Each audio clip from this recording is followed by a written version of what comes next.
Você está ouvindo Devocional Robert Murray McCheyne.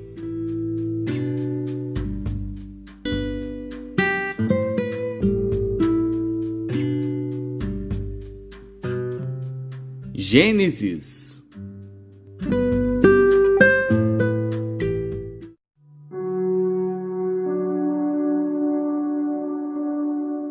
Gênesis, capítulo 37. E Jacó habitou na terra das peregrinações de seu pai, na terra de Canaã. Estas são as gerações de Jacó. Sendo José de 17 anos, apacentava as ovelhas com seus irmãos. Sendo ainda jovem, andava com os filhos de Bila e com os filhos de Zilpa, mulheres de seu pai. E José trazia más notícias deles a seu pai. E Israel amava José mais do que a todos os seus filhos, porque era filho da sua velhice, e fez-lhe uma túnica de várias cores. Vendo, pois, seus irmãos que seu pai o amava mais do que a todos eles, odiaram-no, e não podiam falar com ele pacificamente. Teve José um sonho, que contou a seus irmãos, por isso o odiaram ainda mais. E disse-lhes: Ouvi e peço-vos este sonho que tenho sonhado. Eis que estávamos atando molhos no meio do campo, e eis que o meu molho se levantava e também ficava em pé, e eis que os vossos molhos o rodeavam e se inclinavam ao meu molho. Então lhe disseram seus irmãos: Tu, pois, deveras reinarás sobre nós? Tu deveras terás domínio sobre nós? Por isso ainda mais o odiavam por seus sonhos e por suas palavras. E teve José outro sonho, e o contou a seus irmãos, e disse: Eis que tive ainda outro sonho, e eis que o sol e a lua e 11 estrelas se inclinavam a mim. E contando-o a seu pai e a seus irmãos, repreendeu o seu pai e disse-lhe: Que sonho é este que tiveste? Porventura, viremos eu e tua mãe e teus irmãos a inclinar-nos perante ti em terra? Seus irmãos, pois, o invejavam. Seu pai, porém, guardava este negócio no seu coração. E seus irmãos foram apacentar o rebanho de seu pai junto de Siquém. Disse, pois, Israel a José: Não apacentam os teus irmãos junto de Siquém? Vem, e enviar-te-ei a eles. E ele respondeu: Eis-me aqui. E ele lhe disse: Ora, vai, vê como estão teus irmãos e como está o rebanho, e traze-me resposta. Assim o enviou do vale de Hebrom e foi a Siquém. E achou-o um homem, porque eis que andava errante pelo campo, e perguntou-lhe o homem, dizendo: Que procuras? E ele disse: Procuro meus irmãos. Dize-me, peço-te, onde eles apacentam. E disse aquele homem: Foram-se daqui, porque ouvi-os dizer: Vamos a Dotã. José, pois, seguiu atrás de seus irmãos e achou-os em Dotã. E viram-no de longe, e antes que chegasse a eles, conspiraram contra ele para o matarem. E disseram um ao outro: Eis, lá vem o sonhador mor. Vinde, pois, agora, e matemo-lo, e lancemo-lo numa destas covas, e diremos: Uma fera o comeu, e veremos que será dos seus sonhos. E ouvindo-o Ruben, livrou-o das suas mãos, e disse: Não lhe tiremos a vida. Também lhes disse Ruben: Não derrameis sangue, lançai-o nesta cova que está no deserto, e não lanceis mãos nele. Isto disse para livrá-lo das mãos deles, e para torná-lo a seu pai. E aconteceu que, chegando José a seus irmãos, tiraram de José a sua túnica, a túnica de várias cores que trazia. E tomaram-no e lançaram-no na cova. Porém a cova estava vazia, não havia água nela. Depois assentaram-se a comer pão, e levantaram seus olhos e olharam, e eis que uma companhia de ismaelitas vinha de Gileade. E seus camelos traziam especiarias e bálsamo e mirra, e iam levá-los ao Egito. Então Judá disse aos seus irmãos: Que proveito haverá que matemos a nosso irmão e escondamos o seu sangue? Vinde e vendamo-lo a estes ismaelitas, e não seja nossa mão sobre ele, porque ele é nosso irmão, nossa carne. E seus irmãos obedeceram. Passando, pois, os mercadores midianitas, tiraram e alçaram a José da cova e venderam José por 20 moedas de prata aos ismaelitas, os quais levaram José ao Egito. Voltando, pois, Rúben à cova, eis que José não estava na cova. Então rasgou as suas vestes e voltou a seus irmãos e disse: O menino não está, e eu, aonde irei? Então tomaram a túnica de José e mataram um cabrito, e tingiram a túnica no sangue, e enviaram a túnica de várias cores, mandando levá-la a seu pai, e disseram: Temos achado esta túnica. Conhece agora se esta será ou não a túnica de teu filho. E conheceu-a e disse: É a túnica de meu filho. Uma fera o comeu. Certamente José foi despedaçado. Então Jacó rasgou as suas vestes, pôs saco sobre os seus lombos e lamentou a seu filho muitos dias. E levantaram-se todos os seus filhos e todas as suas filhas para o consolarem. Recusou, porém, ser consolado e disse: Porquanto com choro hei de descer ao meu filho até a sepultura. Assim o chorou seu pai. E os midianitas venderam-no no Egito a Potifar, oficial de Faraó, capitão da guarda.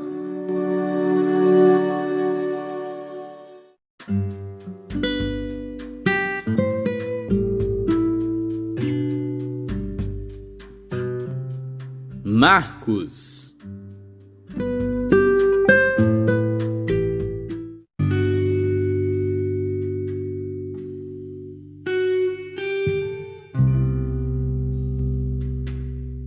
Capítulo 7. E ajuntaram-se a ele os fariseus e alguns dos escribas que tinham vindo de Jerusalém. E vendo que alguns dos seus discípulos comiam pão com as mãos impuras, isto é, por lavar, os repreendiam, porque os fariseus e todos os judeus, conservando a tradição dos antigos, não comem sem lavar as mãos muitas vezes. E quando voltam do mercado, se não se lavarem, não comem. E muitas outras coisas há que receberam para observar, como lavar os copos, e os jarros, e os vasos de metal, e as camas. Depois perguntaram-lhes os fariseus e os escribas: Por que não andam os teus discípulos conforme a tradição dos antigos, mas comem o pão com as mãos por lavar? E ele, respondendo, disse-lhes: Bem profetizou Isaías acerca de vós, hipócritas, como está escrito: Este povo honra-me com os lábios, mas o seu coração está longe de mim. Em vão, porém, me honram, ensinando doutrinas que são mandamentos de homens. Porque deixando o mandamento de Deus, retendes a tradição dos homens, como o lavar dos jarros e dos copos, e fazeis muitas outras coisas semelhantes a estas. E dizia-lhes: Bem invalidais o mandamento de Deus, para guardardes a vossa tradição. Porque Moisés disse: Honra teu pai e a tua mãe, e quem maldisser, ou o pai ou a mãe, certamente morrerá. Vós, porém, dizeis: Se um homem disser ao pai ou à mãe: Aquilo que poderias aproveitar de mim é corbã, isto é, oferta ao Senhor, nada mais lhe deixais fazer por seu pai ou por sua mãe, invalidando assim a palavra de Deus pela vossa tradição, que vós ordenastes. E muitas coisas fazeis semelhantes a estas. E chamando outra vez a multidão, disse-lhes: Ouvi-me vós todos e compreendei. Nada há fora do homem que, entrando nele, o possa contaminar. Mas o que sai dele, isso é que contamina o homem. Se alguém tem ouvidos para ouvir, ouça. Depois, quando deixou a multidão e entrou em casa, os seus discípulos o interrogavam acerca desta parábola. E ele disse-lhes: Assim também vós estáis sem entendimento? Não compreendeis que tudo que de fora entra no homem não o pode contaminar, porque não entra no seu coração, mas no ventre, e é lançado fora, ficando puras todas as comidas? E dizia: O que sai do homem, isso contamina o homem. Porque do interior do coração dos homens saem os maus pensamentos, os adultérios, as prostituições, os homicídios, os furtos, a avareza, as maldades, o engano, a dissolução, a inveja, a blasfêmia, a soberba, a loucura. Todos estes males procedem de dentro e contaminam o homem. E levantando-se dali, foi para os termos de Tiro e de Sidom. E entrando numa casa, não queria que alguém o soubesse, mas não pôde esconder-se, porque uma mulher cuja filha tinha um espírito imundo, ouvindo falar dele, foi e lançou-se aos seus pés. E esta mulher era grega cirofenícia de nação, e rogava-lhe que expulsasse de sua filha o demônio. Mas Jesus disse-lhe: Deixa primeiro saciar os filhos, porque não convém tomar o pão dos filhos e lançá-lo aos cachorrinhos. Ela, porém, respondeu e disse-lhe: Sim, Senhor, mas também os cachorrinhos comem debaixo da mesa as migalhas dos filhos. Então ele disse-lhe: Por essa palavra, vai, o demônio já saiu de tua filha. E indo ela para sua casa, achou a filha deitada sobre a cama, e que o demônio já tinha saído. E ele, tornando a sair dos termos de Tiro e de Sidom, foi até ao mar da Galileia, pelos confins de Decápolis, e trouxeram-lhe um surdo, que falava dificilmente, e rogaram-lhe que pusesse a mão sobre ele. E tirando-o à parte de entre a multidão, pôs-lhe os dedos nos ouvidos, e cuspindo, tocou-lhe na língua. E levantando os olhos ao céu, suspirou e disse: Efatá, isto é, abre-te. E logo se abriram seus ouvidos, e a prisão da língua se desfez, e falava perfeitamente. E ordenou-lhes que a ninguém o dissessem, mas quanto mais lhos proibia, tanto mais o divulgavam. E admirando-se sobremaneira diziam: Tudo faz bem, faz ouvir os surdos e falar os mudos.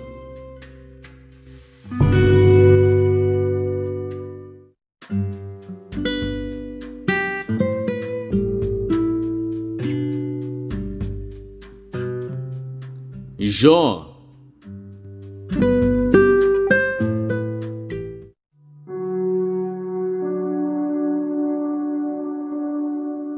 Jó, capítulo 3. Depois disto, abriu Jó a sua boca e amaldiçoou seu dia. E Jó falando disse: Pereça o dia em que nasci, e a noite em que se disse: Foi concebido um homem. Converta-se aquele dia em trevas, e Deus lá de cima não tenha cuidado dele, nem resplandeça sobre ele a luz. Contaminem-no as trevas e a sombra da morte. Habitem sobre ele nuvens, a escuridão do dia o espante. Quanto àquela noite, dela se apodere a escuridão, e não se regozije ela entre os dias do ano, e não entre no número dos meses. Ah, que solitária seja aquela noite, e nela não entre voz de júbilo. Amaldiçoem-na aqueles que amaldiçoam o dia, que estão prontos para suscitar o seu pranto. Escureçam-se as estrelas do seu crepúsculo, que espere a luz e não venha, e não veja as pálpebras da alva, porque não fechou as portas do ventre, nem escondeu dos meus olhos a canseira. Por que não morri eu desde a madre, e em saindo do ventre não expirei? Por que me receberam os joelhos, e por que os peitos para que mamasse? Porque já agora jazeria e repousaria, dormiria, e então haveria repouso para mim.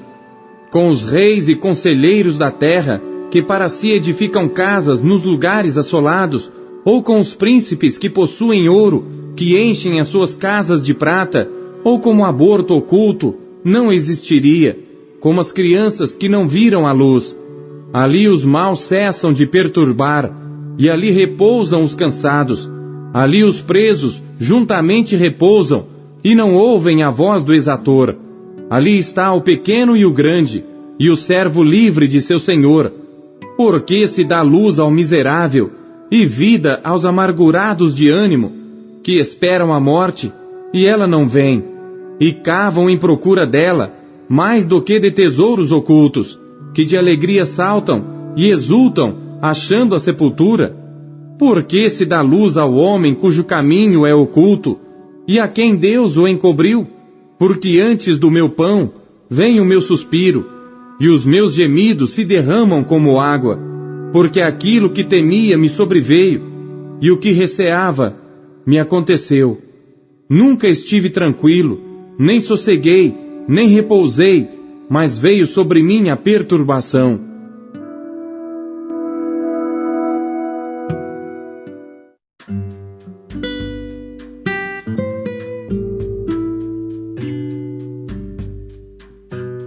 Romanos.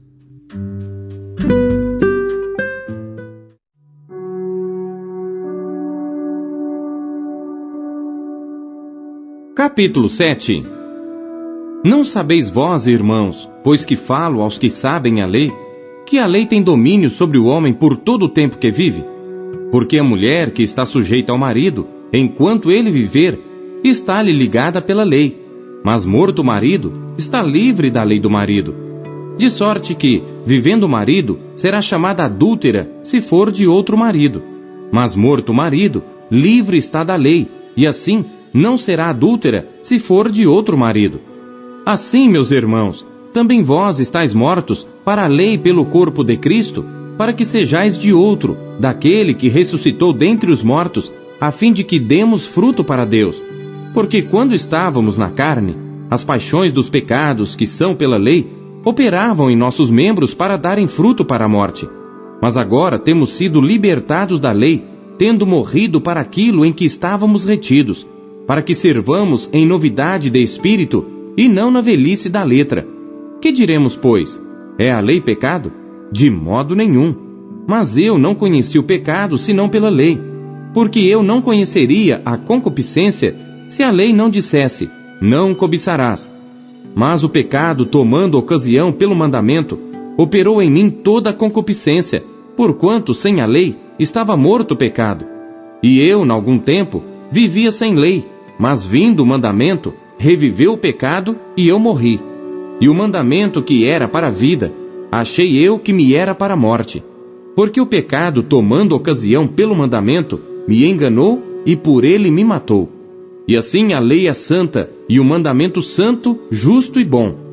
Logo tornou-se-me o bom em morte? De modo nenhum. Mas o pecado, para que se mostrasse pecado, operou em mim a morte pelo bem, a fim de que pelo mandamento o pecado se fizesse excessivamente maligno. Porque bem sabemos que a lei é espiritual, mas eu sou carnal, vendido sob o pecado. Porque o que faço não o aprovo, pois o que quero, isso não faço, mas o que aborreço, isso faço. E se faço o que não quero, consinto com a lei que é boa. De maneira que agora já não sou eu que faço isto, mas o pecado que habita em mim. Porque eu sei que em mim, isto é, na minha carne, não habita bem algum. E com efeito o querer está em mim, mas não consigo realizar o bem. Porque não faço o bem que quero, mas o mal que não quero, esse faço. Ora, se eu faço o que não quero, já o não faço eu, mas o pecado que habita em mim. Acho então esta lei em mim, que quando quero fazer o bem, o mal está comigo. Porque segundo o homem interior, tenho prazer na lei de Deus. Mas vejo nos meus membros outra lei, que batalha contra a lei do meu entendimento, e me prende debaixo da lei do pecado que está nos meus membros. Miserável homem que eu sou! Quem me livrará do corpo desta morte? Dou graças a Deus por Jesus Cristo nosso Senhor. Assim que eu mesmo, com o entendimento, sirvo à lei de Deus, mas com a carne, à lei do pecado. A palavra de Deus nos encoraja, nos corrige e nos orienta. O que ela lhe trouxe hoje? E você acabou de ouvir a leitura devocional Robert McCheyne, o melhor plano de leitura conhecido na história da igreja. Que privilégio, hein?